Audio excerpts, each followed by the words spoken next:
Welcome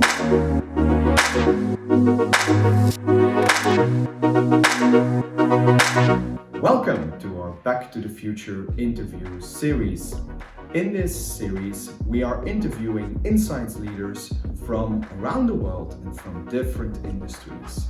And together, we will discover what the future might hold.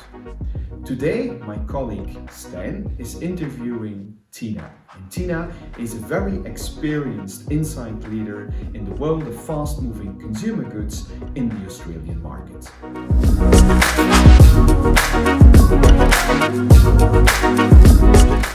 The future of market research is digital only. What are your first thoughts on that? That's it's a very bold statement, isn't it? Digital only. I think if you'd asked me this 6 months ago, I would have said definitely not. No. But I think the experience of COVID has really changed how all of us think about digital. So there's no question we were already doing things digitally, and the isolation experience in COVID has meant that there's been a huge acceleration in the movement to digital in research, particularly in qualitative research.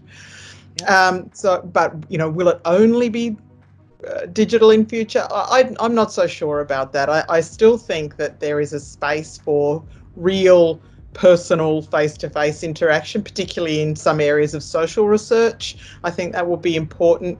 I think in the world of FMCG that I spend a lot of time in, there is still going shopping with consumers or with shoppers that I think there is something to be said for being with them in the moment.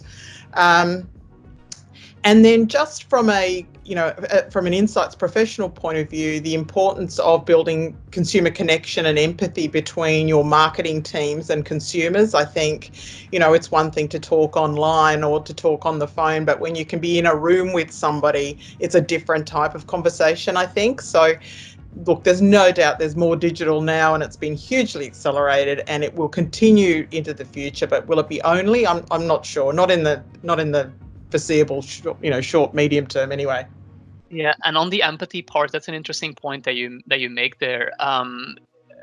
Do I understand it correctly that it goes beyond research then? That is also, let's say, consumer connection for not just the researcher, but also brand managers, marketing managers, and so on. Is that still one of the advantages that you're seeing then? Oh, of course. Yeah, absolutely. Yeah. I mean, there is the research that we do, which is about collecting data, which is about findings, but there is also, to some extent, that just wanting to get the people who are the marketers, who are so caught in the day-to-day of their product and the minutiae of the detail, to kind of sit back and talk to real people who don't spend very much of their day thinking about your product at all. That kind of connection, I think, remains really important.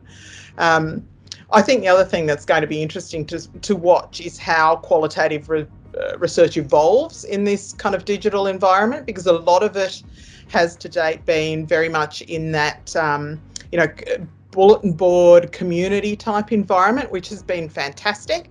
Some people have been doing real-time live qualitative research, but I don't know that we've had a lot of that in the past. So it'd be interesting to see how that evolves, because I think that has been, it's that instant interaction and real conversation in real time that kind of hasn't been such a part of what we've been doing online in the past. But we have to crack, I think, if it's going to replace, the old-fashioned group discussion.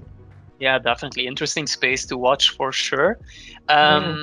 Another interesting thing that you said in the beginning, you said 6 months ago, I would not have imagined maybe the state we are in today. If you look at Australia specifically, why do you say that 6 months ago you would not have imagined the current status? Well, only because it's changed so quickly. Because 6 months ago, I think, there's no doubt that there was online qualitative research happening, lots of research happening online, absolutely. But there was still a lot of qualitative work that was happening face-to-face in the traditional ways. And it's just the reality that COVID-19 has brought, that it has forced people to kind of move faster into the digital space than they might have in their own time, because it was just economic reality of running a research business, or the reality of being in an insights role. And if you didn't do it this way, you weren't going to get it any other way. And so it wasn't necessarily that people were rejecting that direction, but it's always easy to stick to what you know, right? Change is hard. And it's been forced on us.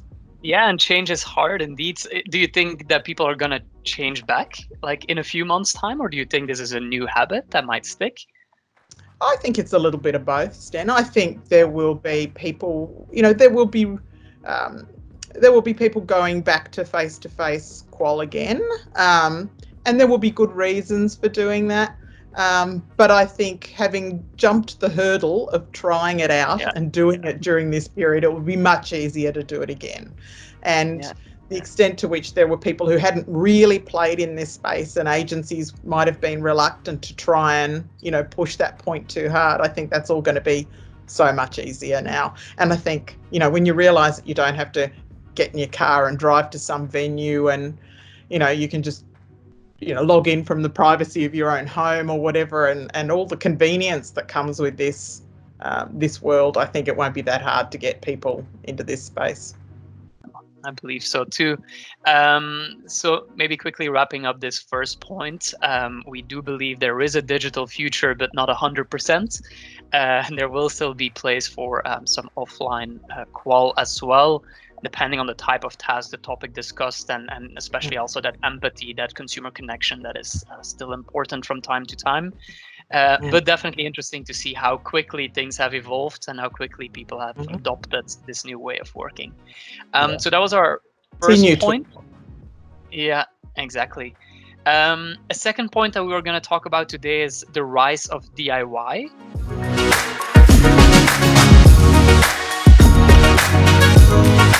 And curious here, Tiina, the rise of DIY, and I know you're personally experienced there as well.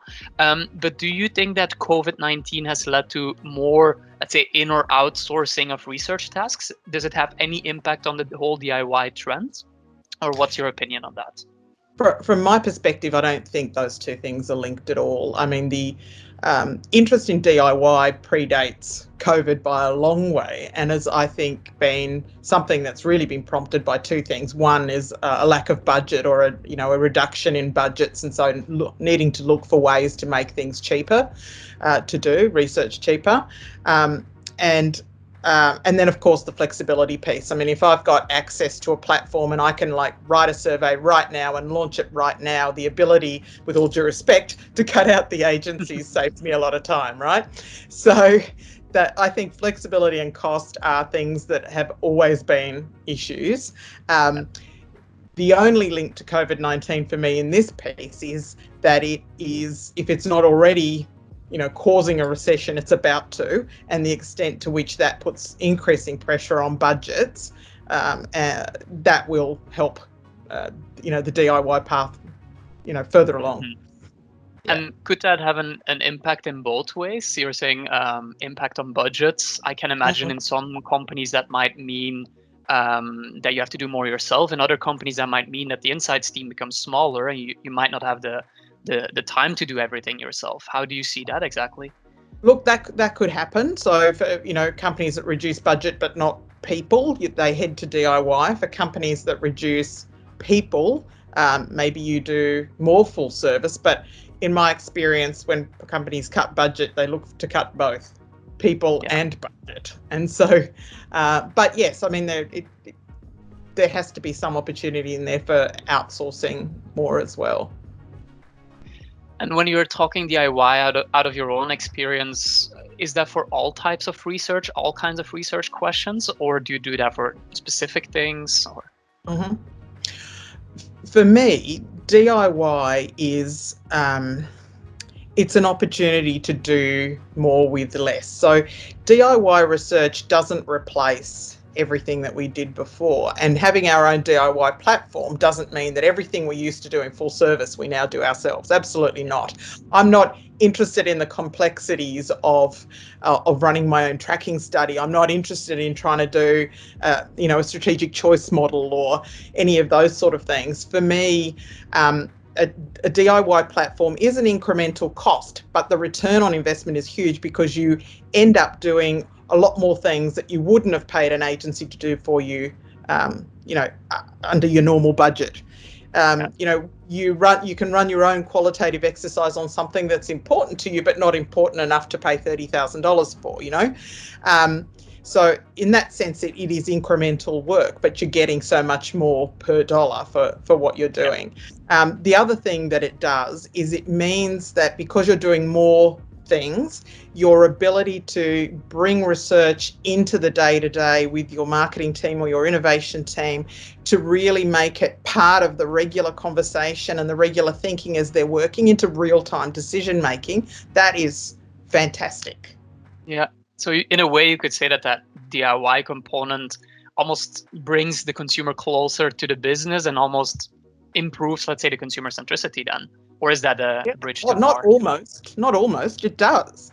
There is no question that because we can launch our own little qualitative activities or our own surveys, a discussion about what consumers might like or what they might want, what they feel about something is much more a part of the day-to-day conversation than it would be if we just put the budget into full service, bought out research, because we just wouldn't be able to talk about the consumer so often because we just wouldn't have access to that sort of information.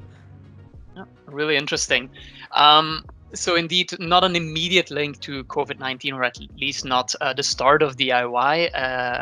It didn't start with COVID-19. Again, it might have been accelerated a little bit, or budget pressure might push us a little bit more in that direction. But I especially like your last statement on bringing the consumer closer to the business through DIY, because you are able to do that incremental research and more the small things on top of the normal stuff. So really interesting. Thanks, Tiina, for your opinion on that point as well. Last one that we would like to discuss today is around leading edge consumers. And the statement that we put there was that we will have to rely more on, let's say, leading edge consumers, knowing that we're in a current crisis and we might have to look at the future more than at the today, you could say.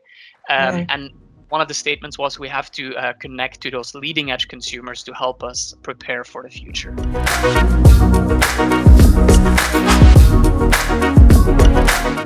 What do you think about that?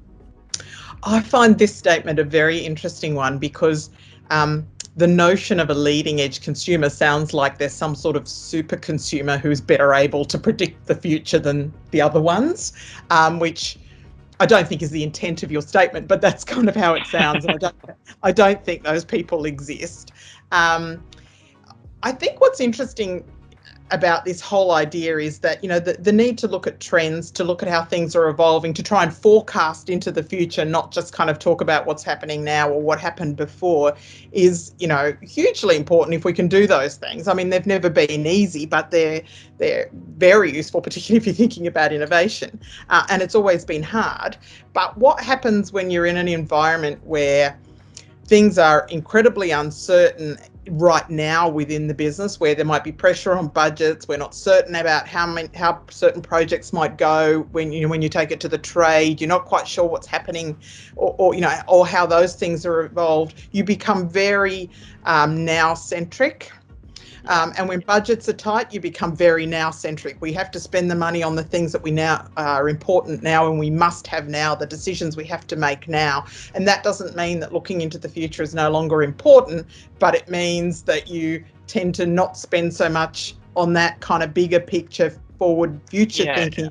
Well, you're just trying to get through the day-to-day. So it might not always be the right reflex, but it's a very natural thing to do indeed whenever there is a crisis to look at today rather than maybe a year ahead or 2 years ahead from now.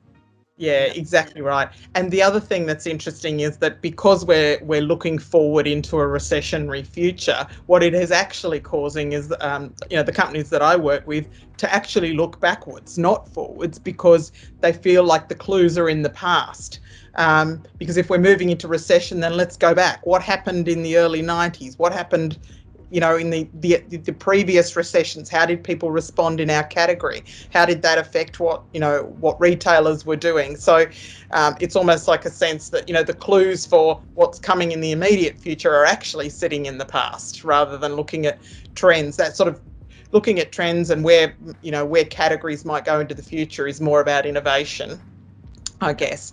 But yes, a lot of interest in, well, particularly in Australia where we haven't had a recession in 30 years, this is new territory for many people. And for, some of our marketers were barely born the last time we had a recession. Exactly. No, interesting times for sure. And maybe quickly wrapping up this one again. Not sure if such a super consumer exists. I think that was your main reply to this one. And keep focusing on what we're doing today, what we're doing good in terms of research analysis, connecting the dots with the past. There is so much things that you can look at. And then, yeah, finally, like we said, maybe not the right reflex, but a very normal thing to do. People might start focusing a bit more on the now rather than a really long term. Of course, at some point we might have to look at future to get out of this crisis as well. Let's not just look at the now. Oh, absolutely. There's no question that we should be looking to the future. It just is often the impulse is to not go that far when, things are a little bit shaky at the moment. And look, there are, I understand the concept of leading edge consumers. There are always people at the very forefront of trends and those sort of things. And they are useful people to talk to and to understand from. But that whole kind of long-term future focus often suffers in this kind of environment, sadly. Yeah, exactly. All right. Cool. Thanks a lot for your sharing of your thoughts and opinion, Tiina. It was really, really interesting and really helpful. So I think we can close off here for today. Thanks a lot. You're welcome. Thanks, Stijn.